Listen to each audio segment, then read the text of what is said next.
Nilinaw ni Acting PNP Chief Lieutenant General Jose Melencio Nartates Jr. na walang umiiral na kota arrest sa kanilang hanay.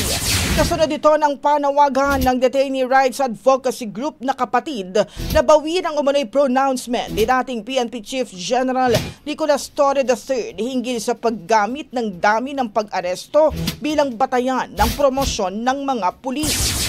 Sa press briefing kanina sa Campo Crame, sinabi ni Nartates na nakabatay lamang sa datos at record ng kanilang direktiba. Maalalang noong Hunyo ng pamunuan ni Torre ang PNP. Sinabi nito na gagamitin bilang sukatan ng performance ng mga pulis ang bilang ng kanilang maaaresto. Nagbabala naman noon ang Commission on Human Rights na maaaring magdulot ito ng pang-aabuso at paglabag sa karapatang pantao.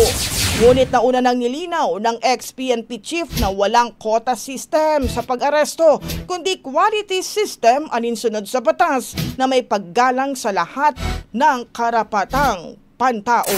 Ang bahaging ito ay hatid sa atin ng Maxan Mangosteen Santon Coffee. Max Healthy, Max Sarap.